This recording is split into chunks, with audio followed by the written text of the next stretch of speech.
Hey, it's me, Hayden. Welcome back to whyLambda. Imagine if you're floating in space. You have nothing around to tell you how fast you're moving, or if you're even moving at all. If you throw a ball at 50 meters per second, then after 1 second, that ball's going to be 50 meters away from you, and you'd measure it at that speed. But even if you're moving at 1,000 meters per second, when you throw the ball, you're still going to get the exact same measurement that you did before. But from the perspective of someone not moving, they would measure the ball going 1,050 meters per second because that's your velocity plus the velocity of the ball. What if instead of a ball we're shooting a laser beam?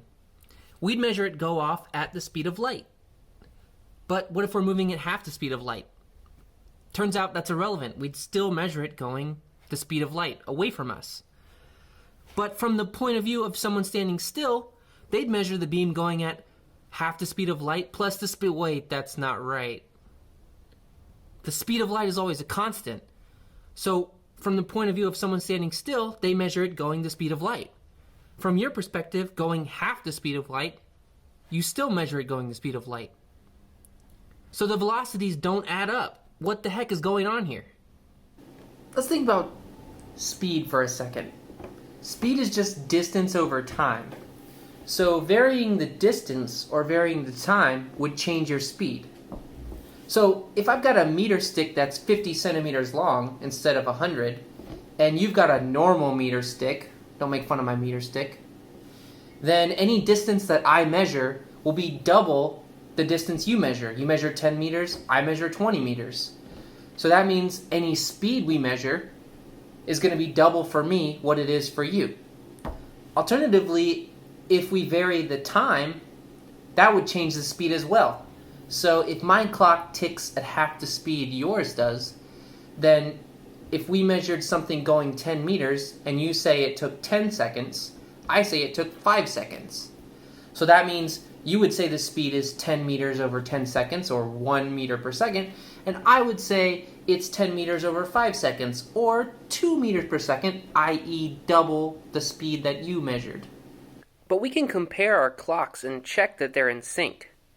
By that, I just mean that we can check that they hit the 1 minute or the 1 hour mark at the exact same time. Even more simply, we could compare our meter sticks and make sure that they're the exact same length. Easy enough to do.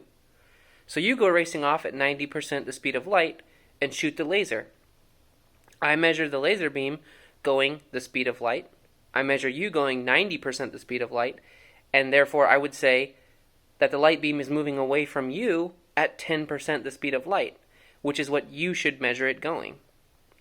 But from your perspective, you measure the speed of the light moving away from you at 100% its normal value. Before you left, we compared our clocks and our meter sticks and made sure they were exactly the same. But now we're getting measurements that are off by 90%. But remember what we said before. If your distance was 10 times shorter than mine, then any speed you measure would be 10 times as great.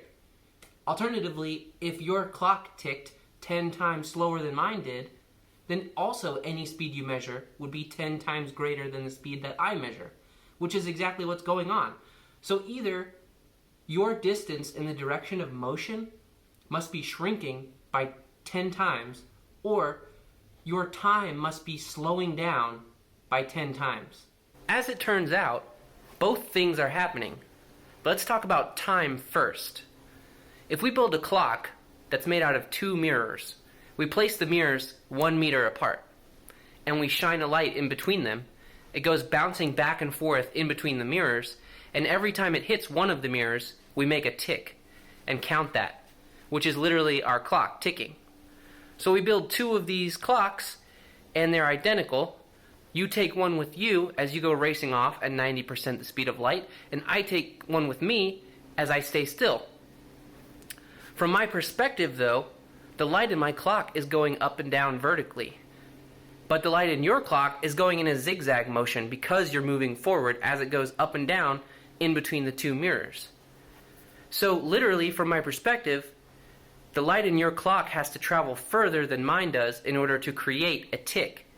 And therefore, Your clock is ticking slower than mine is just because you're moving forward. But how do we know that your time is actually slower and not just that your clock ticks are farther apart? Let's say we both had an additional clock, maybe a wristwatch. Works completely differently from our light clock. So we start our wristwatches off to be in sync with our light clocks, and they both are ticking at the same rate, and they're in sync.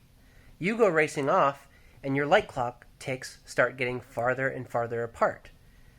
So if we say that your wristwatch doesn't change, then your wristwatch would be ticking at a different rate, which would be faster than your light clock.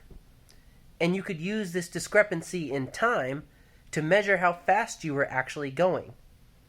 But relativity tells us that if we're moving at a constant speed and there's no reference points, we can't determine how fast we're moving. So if we take this to be true, then your wristwatch and your light clock must slow down at the exact same rate so that you cannot determine how fast you're moving. That means that your time is actually slower, not just that your clock ticks are farther apart.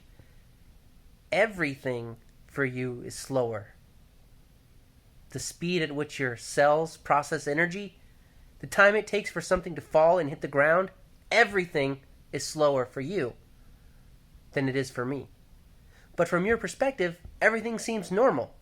You're just going about your business. It's like if you're sitting on an airplane going at 800 miles an hour, you're just sitting there watching your movie, and everything seems normal. Another way to think about this is as us on Earth. The Earth is moving through space, obviously, and it's moving quite fast through space. So, if this is the case, where our light clock would slow down, but our wristwatches wouldn't slow down, then we should be able to build a light clock on Earth and determine, based on the discrepancy between the light clock and our ticking wristwatch, how fast the Earth is moving through space. But this experiment has actually been done, and you can't do it. It's literally impossible. So, yeah, time slows down for you as you move.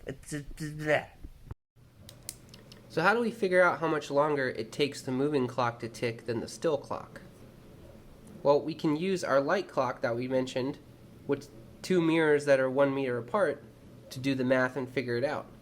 So if the distance between our two mirrors is 1 meter, we also know that that distance equals the amount of speed that light has times the time it takes the light to travel that distance. So we have 1 meter equals c times the amount of time it takes light to travel that meter.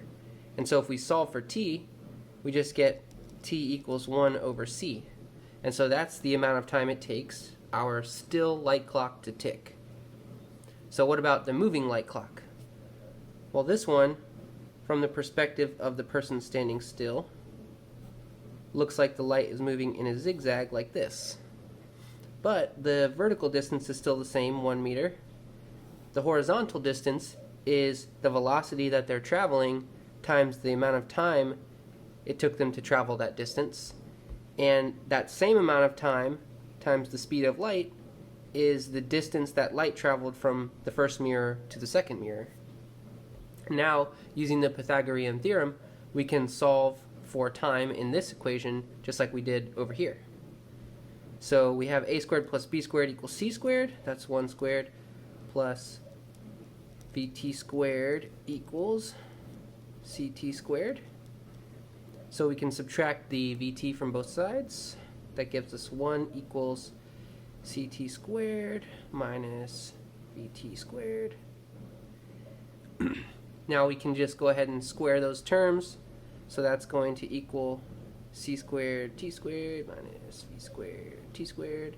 So these both have a t squared in them, so we can factor out that t squared. That's going to give us 1 equals t squared c squared minus v squared. And now we can just divide both sides by this, take the square root, and that's going to give us the amount of time it takes the moving light clock to tick.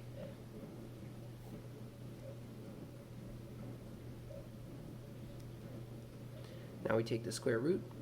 Square root of 1 is just 1. square root of c squared minus e squared equals t. And that's for the moving clock. So this is how long it takes the moving clock to tick. So if we divide the time it takes the moving clock to tick by the time it takes the still clock to tick, if that value isn't equal to 10, then we know that the moving clock is not ticking 10 times slower. So that would mean that the speed just by the time dilation is not going to increase 10 times. So therefore we have to account for that difference in speed using something other than the time, which is the distance contraction. So let's do that calculation. So if we said the time for the moving clock divided by the time for the still clock, if that ratio equals 10. So let's figure out what it equals. Time for the moving clock, it's over here. Time for the still clock, or C right there. And then that equals C over square root of C squared minus V squared. And now we have to substitute in what the velocity actually is of the person moving. So we were saying that the velocity is 90% the speed of light, which is just 0.9 c. So when we plug that into our equation here, we've got c squared minus 0.9 c squared. So that gives us c over c squared minus 0.81 c squared. And then when we do the subtraction there, we get 0.19 c squared over c. And then if we break out the square root, 0.19 c squared, or c, because we took the square root, c, and then those c's cancel, and now we have 1 over 0.19. So this ratio is not 10 times different for the moving clock than it is for the still clock. So that's telling us that this is the difference in time. For every 1 second that ticks on the moving clock, this many seconds tick on the still clock.